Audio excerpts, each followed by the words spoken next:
అందరికీ నమస్తే. This is Jyotsna Chandradatt wishing you all health and happiness. Happy Valentine's day. February 14th వ్యాలెన్స్ డేట. Valentine's day అంటే లవర్స్ డే, ప్రేమికుల దినోత్సవం. అంటే ఏంటి? ఇదేంటో 1 వీక్ నుంచి సెలబ్రేట్ చేసుకుంటూ ఉంటారట. ఫిబ్రవరి 7th స్టార్ట్ అవుతుందిట. ఫిబ్రవరి 7th రోజ్ డే. తమకి ఇష్టమైన వాళ్ళకి ఒక రోజ్ ఫ్లవర్ ఇచ్చి తమ ప్రేమాభిమానాలు చూపిస్తారట. 8th propose day. ప్రేమాభిమానాలు చూపించిన తర్వాత ప్రపోజ్ చేయడం, మీరంటే నాకు ఇష్టము, మ్యారేజ్ చేసుకుందామా, ఇట్లాంటి మాటలు. 9th chocolate day. ఏదన్నా ఒక మంచి జరిగినప్పుడు, ఇష్టమైనప్పుడు స్వీట్ తినిపించడం ఆనవాయితీ కదా, అట్లాగే చాక్లెట్స్ ఇచ్చుకుంటారట. 10th teddy day. Teddy bear మనందరికీ తెలుసు, చాలా సాఫ్ట్గా ఉంటుంది, ముచ్చటగా ఉంటుంది. చిన్నపిల్లలకే కాకుండా పెద్దవాళ్ళకు కూడా ఎంతో ఇష్టంగా ఉంటుంది.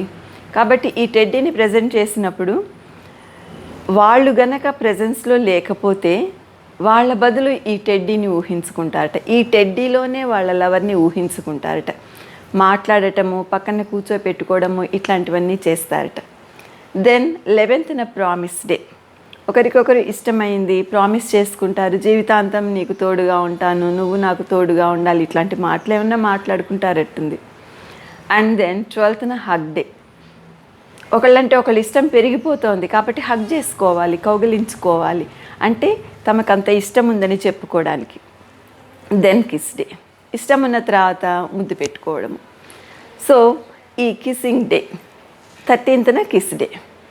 దాని next February 14th actual Valentine's day, lovers day, ప్రేమికుల దినోత్సవం. మరి ఇదేంటో ఒక 8 days సెలబ్రేట్ చేసుకుంటున్నారు. మన సాంప్రదాయం కాదు, భారతదేశంలో మన సంస్కృతిలో లేదు, మన సాంప్రదాయంలో లేదు, ఎక్కడి నుంచో వచ్చింది. ఇది ఎట్లాగా ఉంది? వినాయక నవరాత్రులు చేసుకుంటాము, మనము బతుకమ్మ పండుగ చేసుకుంటాము, దేవీ నవరాత్రులు చేసుకుంటాము. అట్లాగా ఈ లవర్స్ డేని కూడా కొన్ని రోజుల పాటు చేసుకుంటున్నారు. మరి ఇది పాశ్చాత్య సాంప్రదాయము. పాశ్చాత్య సాంప్రదాయంలో కూడా పర్టికులర్గా ఒక కంట్రీకి సంబంధించింది. మన దేశంలో కూడా ఈ వ్యాలంటైన్స్ డేని ఫాలో కావడము, రోజ్ డే గ్రీటింగ్స్ పంపించుకోవడము, propose day, chocolate day, teddy bear day, promise day, ఇట్లా ఏ రోజుకు ఆ రోజు గ్రీటింగ్ కార్డ్స్ని పంపించుకోవడము, ఇవన్నీ కూడా చేస్తున్నారు. ఈ వ్యాలంటైన్స్ డేని కూడా ఫాలో అవుతున్నారు, especially youth. And then younger generations ఇట్లా ఉంటే, ఓల్డ్ జనరేషన్స్ సాంప్రదాయాల్ని, సంస్కృతిని ఫాలో అయ్యేవాళ్ళు ఇట్లాగా ఉండడం మంచి పద్ధతి కాదు అని చెప్పి యూత్కి చెప్పే ప్రయత్నం చేస్తున్నారు. దీంట్లో ముఖ్యంగా ఆర్ఎస్ఎస్ కార్యకర్తలు, విశ్వ హిందూ పరిషత్ వాళ్ళు, బజరంగ దళ్ వాళ్ళు, వీళ్ళందరూ కూడా చాలా ప్రొటెస్ట్ చేస్తున్నారు, ఇది మంచి పద్ధతి కాదు అని. మరి దీని గురించి మనము కొన్ని డీటెయిల్స్లోకి వెళ్దాము. వ్యాలంటైన్స్ డే ఎట్లా వచ్చింది, ఎక్కడి నుంచి వచ్చింది, ఎందుకు సెలబ్రేట్ చేస్తున్నారు, ఇదంతా కూడా మనము తెలుసుకుందాము. ఏన్షియంట్ రోమ్లో 3rd centuryలో వ్యాలంటైన్ అని ఒక ప్రీస్ట్ ఉండేవారు. ఒక ప్రీస్ట్ పేరు క్రిస్టియన్ పోప్ ప్రీస్ట్, క్రిస్టియన్ పూజారి పేరు వ్యాలంటైన్. చాలా మంచి వ్యక్తి, అందరికీ కూడా మంచి సూక్తులు చెప్తారు, అందరి మంచి కోరుకుంటారు. వారి పేరు మీద ఈ వ్యాలంటైన్స్ డే స్టార్ట్ అయింది. ఇంకొక వ్యక్తి కొంతకాలం తర్వాత వారి పేరు కూడా వ్యాలంటైనే, వారు కూడా ప్రీస్టే, వాళ్ళు కూడా ప్రజలందరికీ కూడా మంచి చెప్పేవారు, మంచిని ఆకాంక్షించేవారు. వారి పేరు వ్యాలంటైనే, వారి పేరు మీద కూడా ఈ వ్యాలంటైన్స్ డే అనేది వచ్చింది అని చెప్తారు. అంటే ఇంకొద్దిగా డీటెయిల్స్లో కనుక మనం వెళ్తే, క్యాథలిక్ చర్చెస్లో వ్యాలంటైన్స్ డే అనేది సెలబ్రేట్ చేసేవాళ్ళు. ఎందుకని? ముందు 2 పూజారులు, ప్రీస్ట్ అనుకున్నాము కదా, వాళ్ళిద్దరి పేరు మీద వ్యాలంటైన్స్ డే అని చర్చిలో రిలీజియస్ పరంగా సెలబ్రేట్ చేసేవాళ్ళు. మరి ఈ ఇద్దరి గురించి ఇంకొద్దిగా డీటెయిల్స్లోకి వెళ్దాము. First Valentine, his a saint, his a priest. అతను చాలా మంచి వ్యక్తి, అందరికీ కూడా మంచి జరగాలని కోరుకునే వ్యక్తి. రోమ్ సామ్రాజ్యంలో అప్పుడు క్లాడియస్ ద సెకండ్ కింగ్గా ఉండేవారు.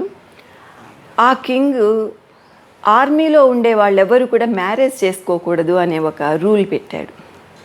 మ్యారేజ్ చేసుకుంటే ఫ్యామిలీ మీద కాన్సన్ట్రేషన్ ఉంటుంది, దేశం మీద కాన్సన్ట్రేషన్ తగ్గిపోతుంది. కాబట్టి ఆర్మీలో ఉండే వాళ్ళు ఎవ్వరూ కూడా, సోల్జర్స్ ఎవ్వరూ కూడా మ్యారేజ్ చేసుకోకూడదు అని ఒక చట్టాన్ని తీసుకొచ్చాడు.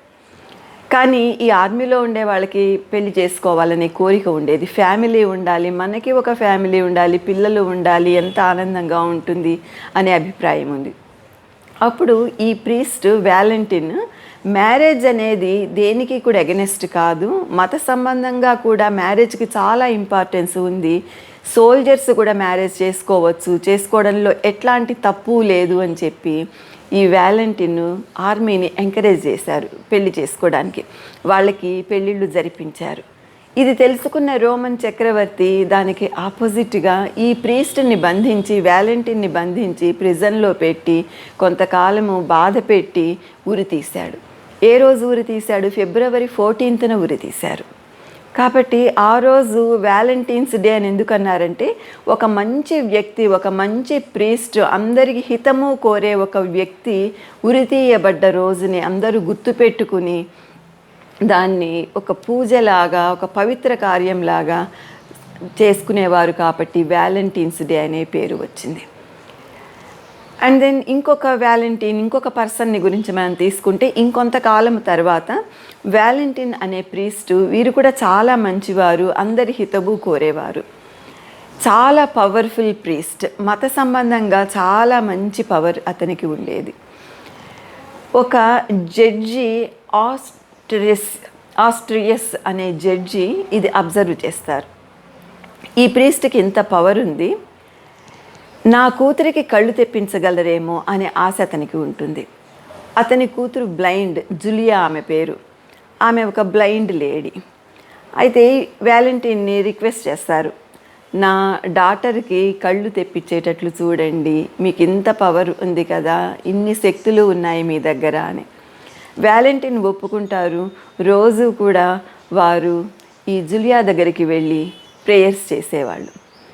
అయితే ఆమె చాలా ఇంటెలిజెంట్ లేడీ, చాలా ఇంటెలిజెంట్ గర్ల్. ప్రతిదీ కూడా ఏదన్నా ఒకటి మాట్లాడుతుంటే ఆమె ఇట్లే పట్టేసేది. దాన్ని చూసి వ్యాలంటైన్కి ఆమె అంటే చాలా ముచ్చటపడి, ఈమె బ్లైండ్ పర్సన్ అని ఇట్లా మనం వదిలేయకూడదు, ఈమెకి కొంత జ్ఞానాన్ని అందించాలి అని చెప్పి హిస్టరీ టీచ్ చేసేవారు, చరిత్ర టీచ్ చేశారు. తర్వాత అరిథమెటిక్స్, మ్యాథ్స్ టీచ్ చేశారు. ఈ రెండింటినీ కూడా ఆమె చాలా చక్కగా పట్టుకుంది, చాలా చక్కగా అర్థం చేసుకుంది. ఒక బ్లైండ్ లేడీ అయి ఉండి ఈ టీచర్ వ్యాలంటైన్ గారు చెప్తుంటే ప్రతి అంశాన్ని కూడా ఎంతో చక్కగా అర్థం చేసుకుని చాలా తెలివిగా తన ఆన్సర్స్ చెప్పేది. దీంతో వ్యాలంటైన్కిను ఈ జులియాకి మంచి రిలేషన్ ఏర్పడింది. గురు శిష్యుల సంబంధం చాలా చక్కగా ఉంది. రోజు ప్రేయర్స్ కూడా కొనసాగుతూ ఉండేవి. నేచర్ గురించి చెప్పేవారు, ప్రకృతి గురించి చెప్పేవారు, దేవుడి గురించి చెప్పేవారు, అన్ని మంచి మంచి విషయాలు కూడా ఈమెకి చెప్తూ ఉండేవారు. అట్లా కొంతకాలం గడిచిన తర్వాత ఒకరోజు ప్రేయర్స్ చేసేటప్పుడు వ్యాలంటైన్ గారు ఏం చేస్తారంటే, జులియాతోటి తన అరచేతుల్లో ఆమె అరచేతుల్ని పెట్టమంటారు. ఈ రకంగా మనం ఇద్దరము ప్రేయర్ చేద్దాము, నీకు కళ్ళు తప్పకుండా వస్తాయి, చూపు తప్పకుండా వస్తుంది అని చెప్తారు. అని చెప్తే ఆమె సరే అని చెప్పి అతని అరచేతుల్లో ఆమె అరచేతులు పెడుతుంది. ఇద్దరూ కలిసి చాలా సిన్సియర్గా ప్రేయర్స్ చేస్తారు. ఆమెకి కళ్ళు వస్తాయి. కానీ ఒక దురదృష్టం ఏంటంటే, ఆమె తండ్రి చూస్తాడు వీళ్ళిద్దరూ చేతులు పట్టుకుని ఉండడం వలన. అతనికి చాలా కోపం వస్తుంది. నా కూతురికి కళ్ళు తెప్పించమని నేను నిన్ను తీసుకువస్తే, నువ్వు ఎంతో పవర్ఫుల్, చాలా శక్తులు నీకున్నాయని నిన్ను నేను తీసుకొస్తే నువ్వు నా కూతుర్ని మోసం చేస్తావా, నన్ను మోసం చేస్తావా, అది తప్పు కదా అని చెప్పి అతను చాలా కోపడతాడు. జులియా కూడా చెప్తుంది, మా ఇద్దరిది గురు శిష్యుల సంబంధం మాత్రమే, అంతకంటే ఎట్లాంటి దురుద్దేశము లేదు మా ఇద్దరికి అని తండ్రిని ప్రాధేయపడుతుంది. కానీ ఆ తండ్రి వినడు. అతన్ని ప్రిజన్లో పెట్టిస్తాడు. ఒక పర్టికులర్ డేన అతనికి ఉరి తీస్తారు. అది కూడా మళ్ళీ ఫిబ్రవరి 14 అవుతుంది. ఆ రోజు జులియా చాలా బాధపడుతుంది. అతని సమాధి పక్కన ఒక బాదం చెట్టుని నాటుతుంది. దాన్ని అతనిలాగా చూసుకుంటూ దానికి రోజు నీళ్లు పోసి సేవ చేయడము, ప్రతి సంవత్సరం సమాధి దగ్గరికి వెళ్ళి ఫ్లవర్స్ పెట్టేసి అతన్ని పూజ చేసి చాలా మంచి మనసుతోటి ఉంటూ ఉంటుంది. కానీ ఈ సంబంధాన్ని కొందరు మామూలు ప్రేమగా ప్యాషన్ లాగా తీసుకుని దాన్ని పెడదోవ పట్టిస్తారు. కానీ జులియాది వ్యాలంటీన్ది మాత్రము చాలా ప్యూర్ లవ్, గాడ్కి ఒక డివోటీకి ఉండే లవ్. కాబట్టి ఈ విషయాన్ని అర్థం చేసుకొని వాళ్ళందరూ వీళ్ళని అపార్థం చేసుకుని రకరకాలుగా మాట్లాడుకుంటూ ఉంటారు. ఈమె కూడా ప్రతి ఫిబ్రవరి 14న అక్కడికి వెళ్ళి వ్యాలంటైన్స్ డే సెలబ్రేట్ చేస్తుంది. అక్కడ నమస్కారాలు అర్పించి పూలు సమర్పించి వస్తూ ఉంటుంది. ఇట్లాగా ఇద్దరు వ్యాలంటైన్స్, ఇద్దరు ప్రీస్ట్, ఇద్దరు చాలా మంచి వ్యక్తులు, ఇద్దరు కూడా ఒక కారణం వలన చనిపోయారు. వీళ్ళిద్దరిని కూడా మార్టిర్స్ అంటారు. అంతేకాకుండా ఇంకొంతమంది మార్టిర్స్ కూడా ఉన్నారు. ఇంకొక మార్టిర్ కూడా ఉన్నారు, వారి పేరు కూడా వ్యాలంటీనే, కానీ వారి చరిత్ర సరిగ్గా మనకి తెలియట్లేదు. ఇట్లా ఇద్దరు వ్యాలంటీన్స్ కూడా మార్టిర్స్. మార్టిర్స్ అంటే ఒక మత సంబంధమైన కారణం వలన కానీ, సాంఘిక సంబంధమైన కారణం వలన కానీ, రాజకీయ సంబంధమైన కారణం వలన కానీ వాళ్ళు చంపబడితే, వాళ్ళు మంచి విషయాలు అందరికీ చెప్తూ ఉంటారు, కానీ రాజులు, ప్రభుత్వము దాన్ని గుర్తించక చెడుగా గుర్తించి దాన్ని తీసుకుని వాళ్ళకి పనిష్మెంట్ ఇచ్చి వాళ్ళని ఉరిశిక్ష వేసే రకంగా చూస్తుంది. దాన్ని మార్టిర్స్ అంటారు. మార్టిర్ అంటే ఒక మంచి కారణాన్ని స్ప్రెడ్ చేయబోయి గవర్నమెంట్ కానీ అధికారులు కానీ తప్పుదారిలో ఉండడం వలన, వీళ్ళని చెడ్డగా అర్థం చేసుకోవడం వలన వాళ్ళకి ఉరిశిక్ష పడేటట్లుగా చేయడాన్ని వాళ్ళ ప్రాణ త్యాగం చేశారు. వాళ్ళు చనిపోయారు, ఒక కారణం కోసం చనిపోయారు. ఫస్ట్ వ్యాలంటీన్ చూసుకుంటే సైన్యం కోసం చనిపోయాడు. మ్యారేజ్ అనేది తప్పు కాదు అని చెప్తూ అది అర్థం కాని ప్రభుత్వంలో అతను ఉరిశిక్ష వేయబడ్డాడు. ఆ రకంగా అతను చనిపోయాడు, అతను మార్టిర్ అయ్యాడు. ఈ రెండో విషయంలో చూసుకుంటే ఈ వ్యాలంటీన్ కూడా జులియాకి కళ్ళు తెప్పించడానికి ఎంతో ప్రేయర్స్ చేశాడు, ఆమెకు ఎన్నో మంచి విషయాలు నేర్పించాడు. కానీ ప్రభుత్వము, ఆమె తండ్రి దాన్ని గమనించకుండా అతనికి శిక్ష వేయడము, అతను ఉరిశిక్ష పాలవడము చూస్తాము. కాబట్టి ఈ రెండిట్లలో ఏమైందంటే మనకి ఏం చూసుకుంటామంటే, ఒక కారణం వలన, మంచి కారణాన్ని అందరూ అర్థం చేసుకోకపోవడము వలన ఈ ఇద్దరు కూడా వ్యాలంటీన్స్ చనిపోయారు. వారి జ్ఞాపకార్థము వ్యాలంటీన్స్ డే అనేది అన్ని చర్చెస్లో చేశారు. వాళ్ళిద్దరూ ప్రీస్ట్, మత సంబంధమైన వ్యక్తులు, చాలా శక్తివంతమైన వ్యక్తులు. కాబట్టి ఇద్దరి జ్ఞాపకార్థము చర్చెస్లో ఈ వ్యాలంటీన్స్ డే అనేది సెలబ్రేట్ చేస్తూ ఉండేవాళ్ళు. ఇట్లాంటి విషయాన్ని తీసుకుని ఈ ప్యూర్ లవ్, దీన్ని అర్థం చేసుకోకుండా, ట్రూ లవ్ని అర్థం చేసుకోకుండా అందరూ కూడా ఇష్టం వచ్చినట్లుగా మాట్లాడి ఈ ప్యూర్ లవ్ని, ట్రూ లవ్ని ఒక ప్యాషన్ లాగా, ఒక రొమాంటిక్ లవ్ లాగా తీసుకుని వ్యాలంటైన్స్ డే అనేది జరుపుకోవడము జరుగుతుంది. కానీ అది ఎంత తప్పో మనం ఈ చరిత్ర అంతా కూడా నేర్చుకోవడం వలన తెలుస్తుంది. ఇద్దరి మెసేజెస్ కూడా love and devotion. Love, devotion రెండు కూడా ఇద్దరు వ్యక్తుల్లో ఉన్నాయి, చాలా మంచి వ్యక్తులు.